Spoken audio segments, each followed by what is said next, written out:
Ce journal vous est offert par le FPI, Fonds des promotions de l'industrie, votre partenaire privilégié pour la réussite de vos projets.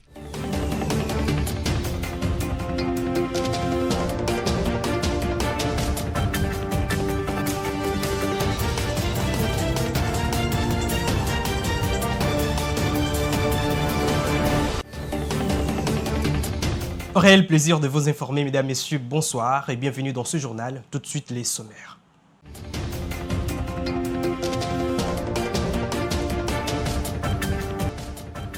Lancement de la gratuité de la maternité et des soins du nouveau-né par le président de la République dans le programme de la couverture santé universelle au Kantiati dans la commune d'Ngalima. Après démolition de la route GLM par le gouvernement, le PPRD par les canals d'ondes et ses membres influents, Lukan Kassongo sur les ondes de la Radio France Internationale considère cet acte de provocation de la part du pouvoir en place. Les détails dans ce journal. Mais tout d'abord, le chef de l'État Félix Tshisekedi a lancé ce mardi 5 septembre 2023 la gratuité de la maternité et des soins du nouveau-né. C'était en présence de plusieurs personnalités du pays, notamment le ministre de la Santé, Hygiène et Prévention, Dr Roger Nkamba. Suivez. Désormais, la République démocratique du Congo vient de bénéficier de la gratuité de la maternité et de soins du nouveau-né.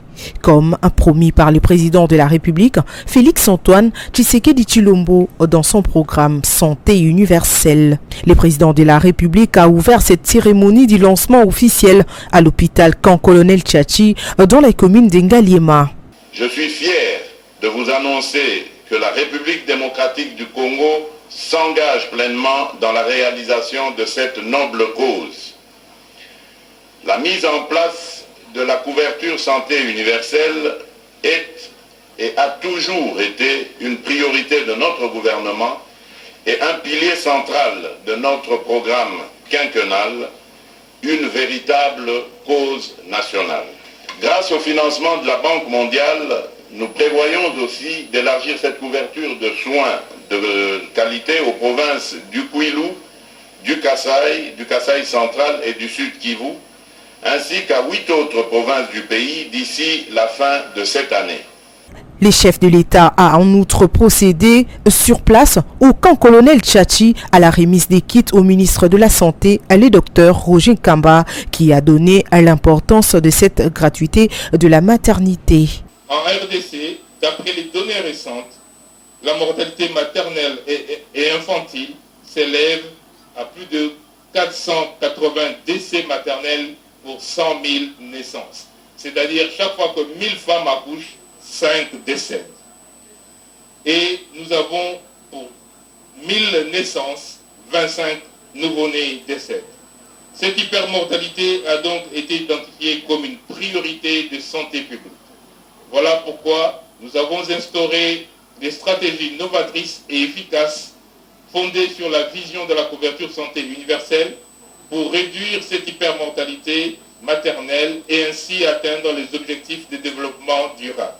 Plusieurs personnalités ont pris part à cette cérémonie, et notamment les présidents du Sénat, Modeste Bahati Lukwebo, le gouverneur de la ville, Gentini Ngobilambaka, ainsi que plusieurs corps médicaux. Le président de la République, Félix Tshisekedi, a pris part lundi 4 septembre 2023 au Zimbabwe à la prestation des serments de son homologue Emerson Mnangagwa, réélu en fin août dernier pour un nouveau mandat présidentiel. Suivez.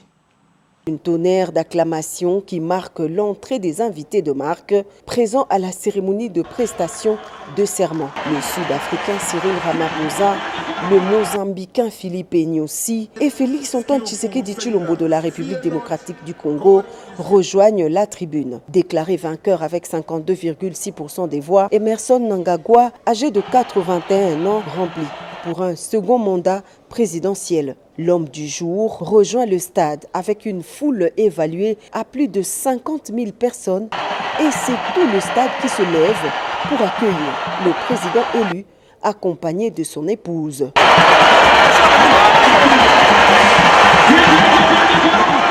Au pouvoir depuis 2018, le président Mnangagwa, successeur de Robert Mugabe, qui avait dirigé le pays depuis son indépendance en 1980, a prêté serment devant la Cour constitutionnelle de son pays avant de prononcer son discours d'investiture pour un second mandat à la tête de l'ex-Rhodésie du Sud. His Excellency, my dear brother, Chilombo Tshisekedi, President DRC, welcome. Dans sa première prise de parole, Mnangagwa prend l'engagement d'offrir à son pays et à son peuple un avenir meilleur sur base d'une série de réformes applicables dans tous les secteurs de la vie nationale. Ce jeune État de l'Afrique australe, indépendant 20 ans après la République démocratique du Congo, est membre avec la RDC de la SADC et des autres organisations régionales. Sous la présidence de Mzee Laurent Désiré Kabila, les forces armées du Zimbabwe avaient combattu aux côtés des FARDC pour défendre la ville de Kinshasa face à l'attaque rwandaise. Actuellement, dans le cadre de la SADC, le Zimbabwe a donné son accord pour participer à la force régionale de la SADC en vue de combattre les forces terroristes du M23 soutenues par le Rwanda.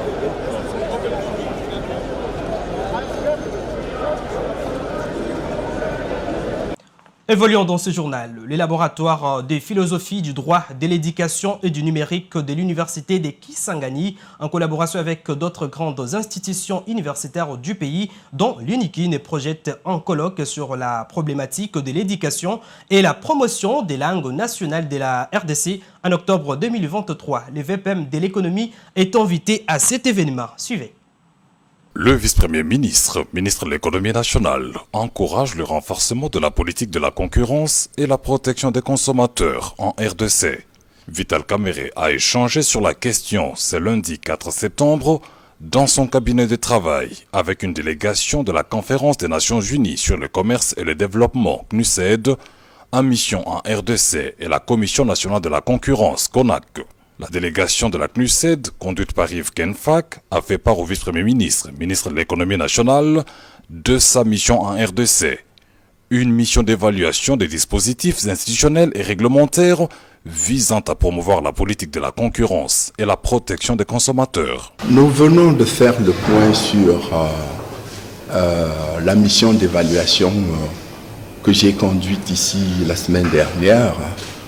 Il fallait partager avec le vice-premier ministre le résultat de nos échanges avec les différentes parties prenantes que nous avons rencontrées et confirmer notre engagement pour les missions que nous allons réaliser en vue de développer et consolider les dispositifs institutionnels et réglementaires pour promouvoir la concurrence dans votre beau pays. Après cette mission d'évaluation, nous allons proposer au gouvernement de la République démocratique du Congo un programme d'assistance technique triennale qui comprendra toutes les activités pertinentes dont nous avons discuté l'importance avec les responsables de l'autorité de concurrence et les autres parties prenantes.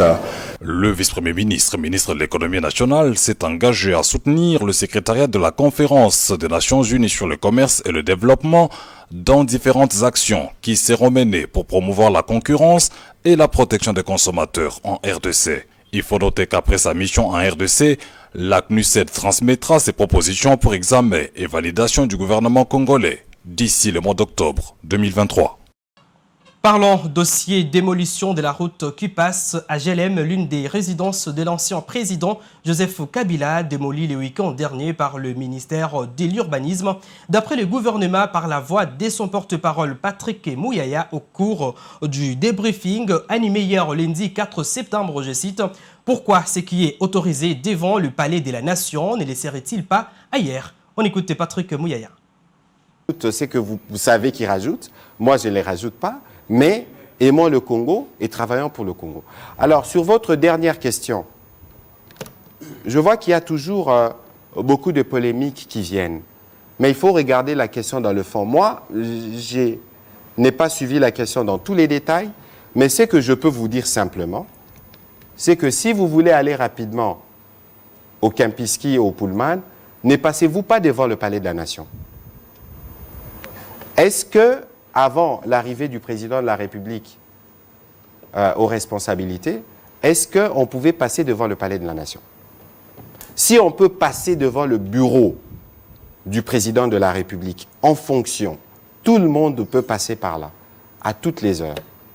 Pourquoi ne peut-on pas passer devant la résidence? Encore, je parle sous réserve, parce que je ne suis pas spécialiste en urbanisme, mais je présume que mon collègue Pius Mabilou doit avoir pris toutes les précautions d'usage pour autoriser quelque chose de ce genre. Alors l'exhortation, c'est qu'il faut aller à la source. J'ai vu Yves Abdallah aller sur terrain, j'ai vu son reportage, je lui ai demandé de faire davantage. Comme ça, vous pouvez venir mieux nous édifier. Vous pouvez prendre des témoignages de ceux qui ont toujours vécu dans ces quartiers-là pour être sûr que nous ne racontons pas des histoires sous des prismes politiciens. Et donc, si aujourd'hui, nous tous, nous pouvons circuler devant le Palais de la Nation, qui est un des sites stratégiques, il faut considérer que si cela ne gêne pas la conduite ou les différents aménagements, on peut passer devant la résidence de tout le monde. Et donc voilà plus ou moins la réponse à vos questions provocatrices et des questions polémiques. Merci. On va terminer avec... on va prendre la question des... Dans le même chapitre, mais cette fois-ci du côté PPRD, parti cher à l'ancien président Joseph Kabila, pense que cette démolition est une intimidation et une provocation de la part du pouvoir en place. Une déclaration faite par Lukan Kassongo, député national et membre influent du PPRD. On l'écoute.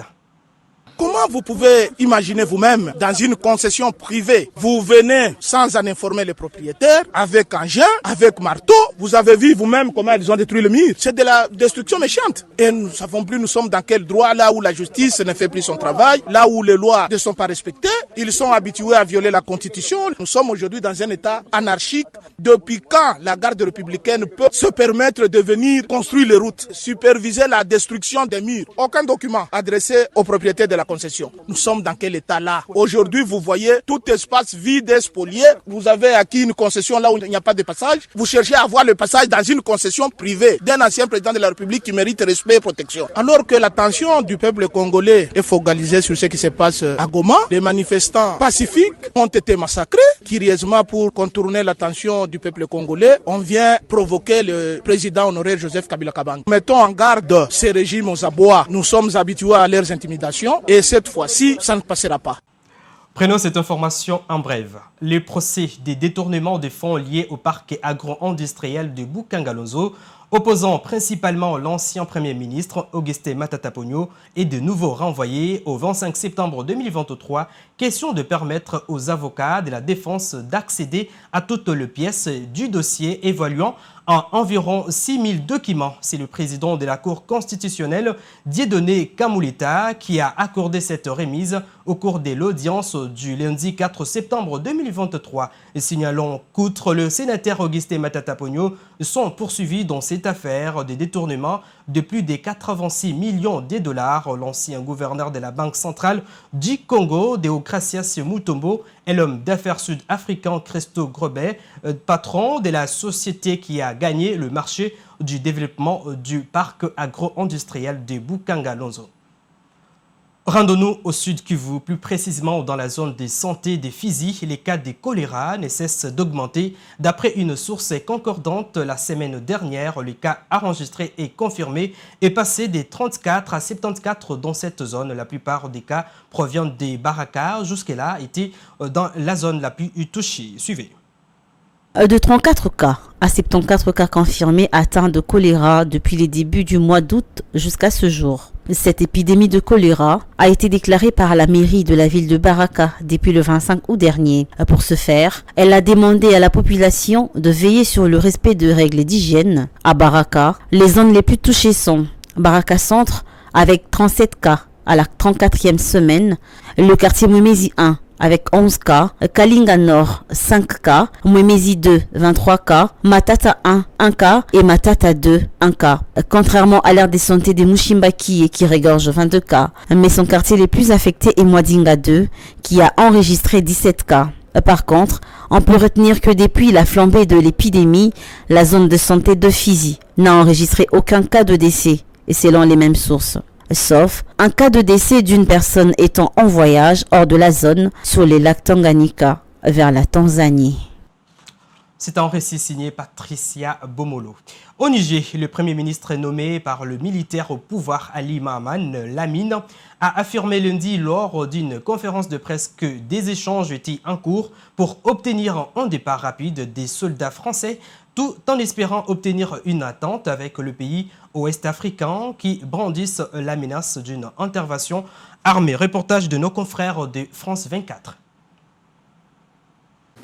Elles sont dans une position d'illégalité. Elles, ce sont les forces françaises. Devant la presse, le Premier ministre nigérien nommé par la junte ne mâche pas ses mots envers l'ancienne puissance coloniale et son ambassadeur qui aurait refusé de répondre à une invitation. C'est un comportement de mépris et cela n'est pas acceptable.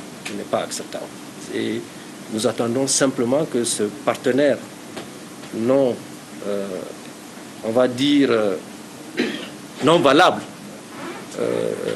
quitte notre pays le plus rapidement possible. Sylvain Ité, persona non grata, tout comme les militaires français. Un sentiment largement partagé par la rue. Depuis plusieurs jours, ils sont des milliers devant la base de l'armée nigérienne où sont déployés une partie des quelques 1500 soldats français pour manifester leur rejet de l'Hexagone. Je veux jusqu'à ce que les Français quittent notre territoire. On n'a pas besoin d'eux. Hier, la résistance a continué. Aujourd'hui, vous êtes témoins. Elle continue. Elle va continuer demain. Elle continuera après-demain. Elle continuera toujours jusqu'à ce que ces crétins la quittent. Entre Niamey et Paris, la tension ne redescend pas depuis le coup d'État du 26 juillet dernier. D'autant que la France ne reconnaît aux putschistes aucune légitimité. En revanche, avec la CEDEAO, la junte a bon espoir de parvenir à une entente dans les prochains jours. Mais de son côté, la communauté a imposé de lourdes sanctions économiques au Niger et brandit la menace d'une intervention armée. On s'attend à tout moment à ce que le pays soit attaqué et c'est ce qui est dommage. Toutes les dispositions sont prises pour que nous puissions nous défendre. Pour faire face à une éventuelle menace, le Niger avait fermé son espace aérien le 6 août dernier. Il a rouvert ce lundi.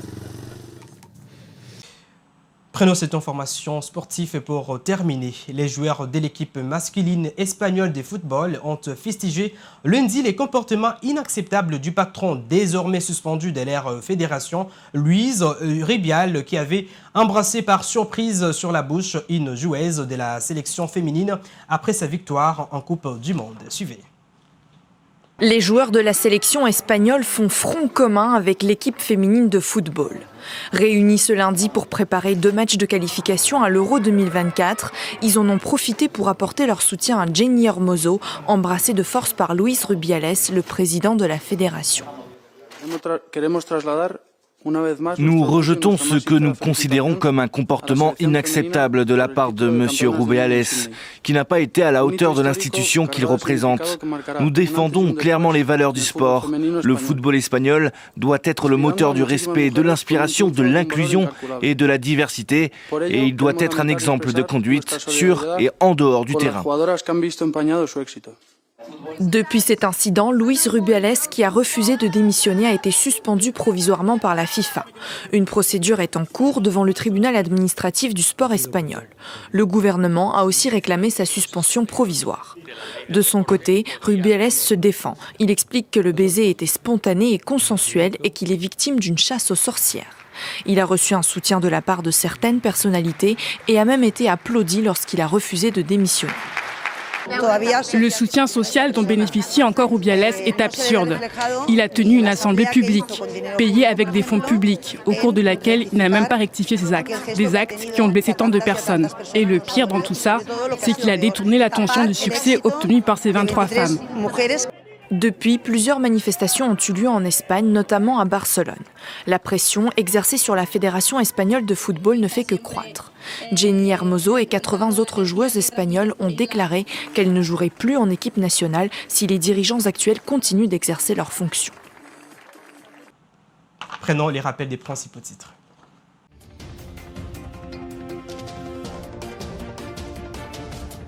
Vous l'avez suivi, lancement de la gratuité de la maternité et des soins du nouveau-né par le président de la République dans les programmes de la couverture santé universelle au camp Tchati dans la commune d'Engalima.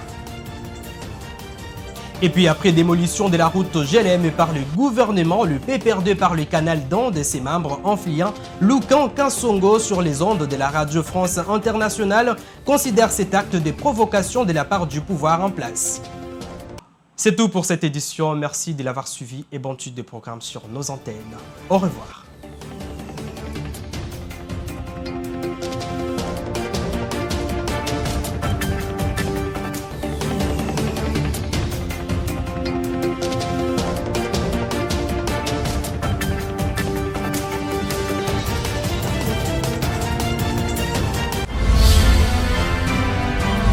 Ce journal vous a été offert par le FPI. Fonds des promotions de l'industrie. Votre partenaire privilégié pour la réussite de vos projets.